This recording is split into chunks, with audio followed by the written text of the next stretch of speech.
We're back for our daily NBA predictions and best bets here for game number 5 of the Western Conference Finals between the Oklahoma City Thunder and the Minnesota Timberwolves. OKC can put away Minnesota here tonight, and they can move on and win their first Western Conference Finals since 2012 with a victory tonight, obviously led by the MVP and Shai Gilgeous-Alexander. And can the Timberwolves respond after a close game 4 in which both of their stars and all-stars and Julius Randle and Anthony Edwards, simply put, did not show up? We'll get to all that in a second here, folks. Before we get into the video, make sure to hit that subscribe button down below for some more daily NBA predictions and best bets. Obviously, we're going with the NBA Finals next week and with Game 5 of the Eastern Conference Finals tomorrow as well. And we'll see again if we need a Game 6 or a Game 7 too. I'm recording this before Game 4 between the Pacers and the Knicks, so I don't know what happened yet. I'm recording this like 20 minutes before the game starts.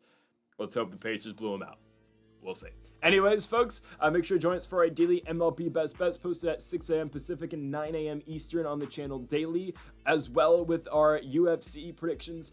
This week, Aaron Blanchfield and Macy Barber in the main event from the warehouse known as the UFC Apex. That is linked in the description down below, and go subscribe to Greedo Plays MMA if you have not yet as well. We are inching closer and closer to 1,000 subscribers. Okay, on to the first of our only game today, Timberwolves versus Thunder. Guys, I am hereby announcing that this series is over. I don't see Minnesota going on the road and beating OKC. In fact, I don't think this game's going to be close. I think this is going to be a blowout. Again, Minnesota needed to get one game at home, obviously, right? They would have liked 2, but they needed to win that game 3. And that game was an amazing one for Minnesota. OKC never really showed up. I mean, you know, you saw that run that the Timberwolves went on in the first quarter, and it was all downhill from there for OKC. Game 4 was more of the expected game I thought we were going to get in Minnesota, what I thought we were originally going to get in that game number 3, and I guess Minnesota covered the spread at 2.5, or it is what it is. It was a 2-point game.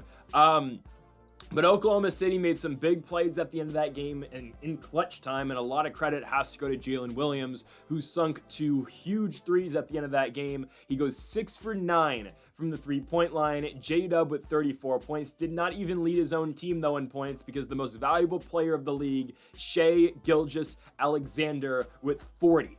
I keep telling you guys that's how good this guy is. He's the best player in the sport, and that's exactly what he does, 40 points to send this back to OKC up 3-1, right? Shai with 40, J-Dub with 34, Chet Holmgren with 21 points, Hartenstein and Lou Dort doing their things as well. I mean, obviously, you're going to get a lot of Caruso and Cason Wallace action, as Hartenstein actually only played 16 minutes, as Chet, I mean, it's been a big conversation of the play of Chet Holmgren throughout the regular season, I guess early in the postseason as well. This has been Chet's best series. I mean, that huge block he made at the end of the game, I believe that was on McDaniels, I think, or was it Nickeil Alexander-Walker? It was one of the two. I mean, Chet's been phenomenal to the point where he can truly just play the 5. He's been playing the 4 all year long. You can just move Chet to the 5 and have Caruso and Cason Wallace play the 2, obviously, and Lou Dort easily just slides to the 3. Again, it's positionless basketball for the most part, but Chet's presence and how he's played in this series, it makes it so Hartenstein's really not needed that much. And we've talked about Hartenstein's struggles scoring the basketball. Again, he was the Jokic matchup, but there is no true, big that's going to dominate inside for Minnesota, and it's allowed Chet to really just be the center if needed at times for the squad. Now, will that change going into the next series for OKC? If they're taking on the Knicks, it will. I mean, I don't think it's going to be New York, but if it is, and you got Mitchell Robinson and Karl Anthony Towns in the lineup every single day, then sure, OKC's going to need the 2 bigs. But if they're looking forward and they're saying, okay, we're going to see Indiana, they can go, and they probably should, honestly, take Hartenstein off the court. Because then Chet's just going to guard Miles Turner, who's good down low, but he's a perimeter shooter, and he, again, is not going to back you down in the post all game long. And you just play, again, you play matchup ball by adding another great defender in Cason Wallace, or likely the veteran Alex Caruso, to the starting lineup. Again, do I think that OKC is going to change the starting lineup for tonight's game or for game 5? Likely not. I think we are going to see still a lot of Alex Caruso and a lot of Cason Wallace in the game. I mean, the shooting that they bring as well. I mean, they're the traditional 3-and-D guys as a guard, right? But I do expect Hartenstein to start, and I do think, again, either Cason Wallace or Alex Caruso. I mean, both those guys will play big minutes. Hell, Caruso Caruso played 33 in game number 4. Casey Wallace played 28 minutes. Those guys have been huge factors for OKC all postseason long, and they play kind of like the same player. I think Caruso's slightly better personally to me. I think Caruso's a better defender, and I think Casey Wallace is a better shooter and all-around better scorer, but both those guys, again, can get it done. We did see Kenrich Williams minutes early in that game. We saw Williams play in the second quarter, which he hasn't really played much in this postseason as a whole, but it is what it is. Isaiah Joe got a little bit of run as well. And then Jalen Williams, I guess, Arkansas Jalen Williams stepped on the court for the final rebound at the end of the game. For Minnesota, yeah, this is why I think they're done. You have such a disappointing game in Game 4. And again, it's better that you're back here in this Game 5 rather than just getting swept in the series being over. I'm saying, again, that's great. They got to this point. But that's a demoralizing Game 4 loss. It just is.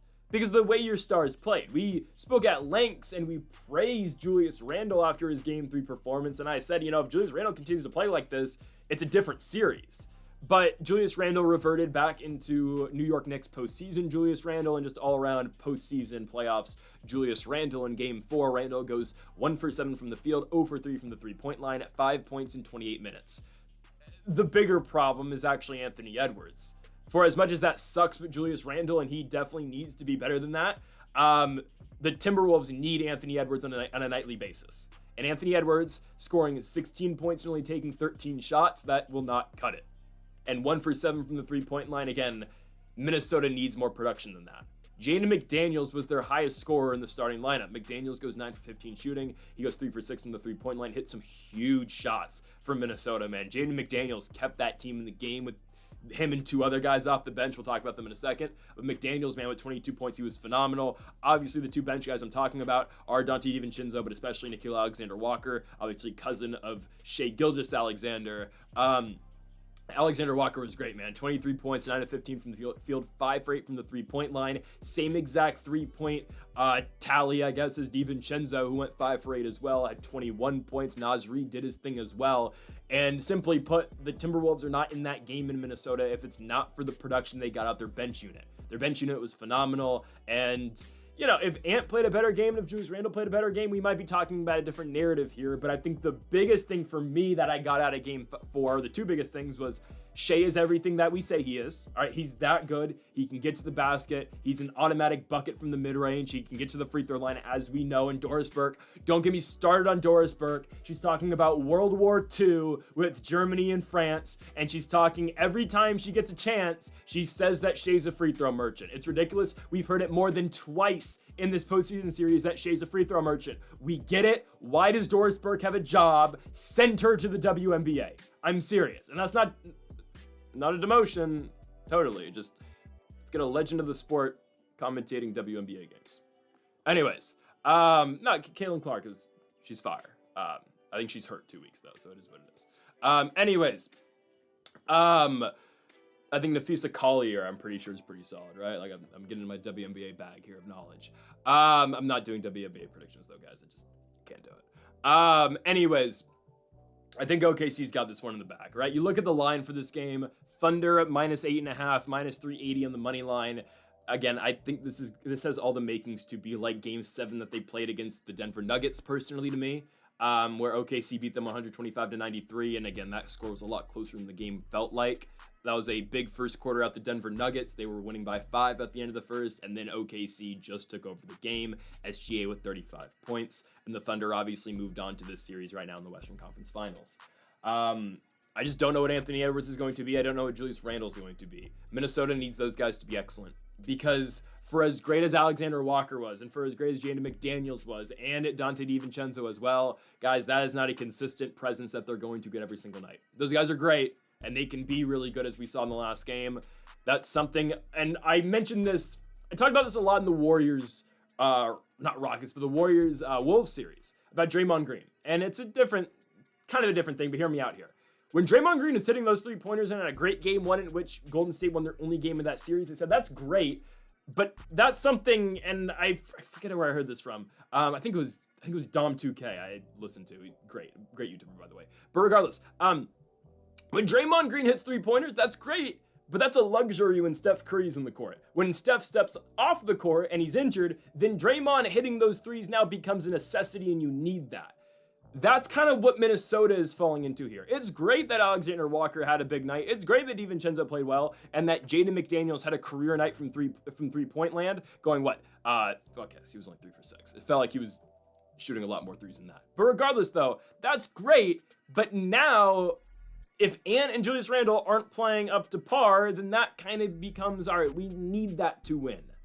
And when that doesn't happen for you, because that's not a thing that's a 100% guarantee, like, you know, a Shea scoring 30 plus points, then you're in trouble, right? And I just don't think this game's competitive. I think Minnesota knows where they're at. They're down 3-1, I'm going to be honest with you. I know after every team ever goes down 3-1 in the NBA, their fans and their fan base, you know, they post the picture of, you know, they Photoshop someone onto the LeBron picture where he's got the headphones on and the sunglasses, right? Oh, no team's ever come back down from 3-1. I get it.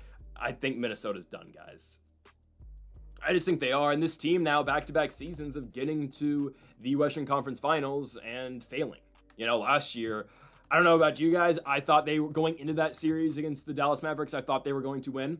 I just thought so. After how they played against Denver, I was like, all right, this team's probably got it from here. And ultimately, Luka and Kyrie sent them home in 5 games. Ultimately, I think this is what this is going to be as well. I think it's going to be Thunder in 5.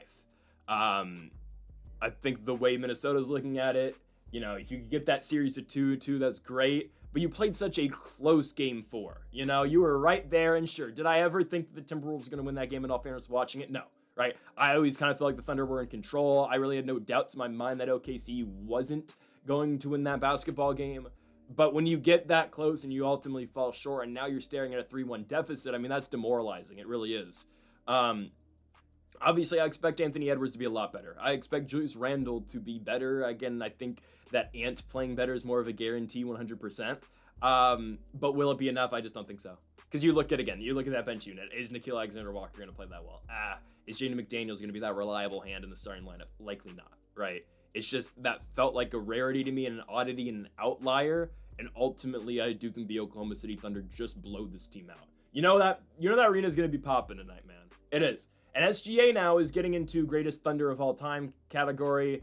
I think he is if he wins this game. I don't even think he needs to win the finals this year, even though I think there's a good chance they will. I still think Indiana, I'd put my money on Indiana over them. But again, I still got to watch the Pacers series play out. I do think Shea is trending towards the direction. I think we can crown him now greatest Thunder player of all time. I think we can, you know. Sure, Russ, I get it. KD, I don't think you can call KD the greatest OKC player ever because he left. And then Russ, with all due respect, Russ never took a team to the finals. And I get it. This Thunder team might be better. But like the point I made earlier in the postseason when OKC was struggling with Denver, it was just like, all right, seems good, but Shea makes them good. J-Dub's a good player, and he hit some big threes in game number 4. J-Dub is nowhere near the player he is without SGA. Just because those shots don't open up for him. And he doesn't get the lack of attention offensively because most of the shots J-Dub hits from the 3-point line, I'm just going to be honest, they're just sitting in the corner and he's wide open for the most part. And sure, J-Dub will have his moments where he's going to pull up and hit a mid-range shot. He's great at that. The pull-up game for J-Dub is actually really good. But he's nowhere near the player that he is without the help of SGA. I'm just going to be honest with you guys. You know, again, great player. It's just a very different sport. But it's the Brady Edelman thing. It's the Brady Welker thing, right? Like these players like J-Dub, not to his own fault, but they feed off of their superstar and the MVP and SGA, right?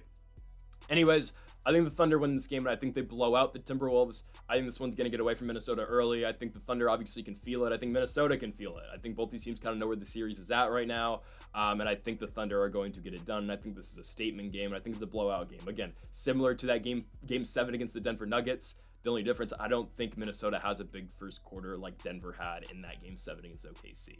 So I'm taking the Thunder here, Thunder in 5, and we'll see them in the NBA Finals, I believe June 3rd. I think is the day for the NBA Finals. We'll get there when we get there, but we're taking OKC in 5, taking them to cover, and we'll see you guys again for game number 5 tomorrow from the Garden between the New York Knicks and the Indiana Pacers. So folks, thank you all for watching. Make sure to hit that subscribe button down below for more. Make sure to leave a like if you did enjoy the video, and make sure to comment if you do disagree with the pick. Folks, thank you all for watching, and Mamba forever.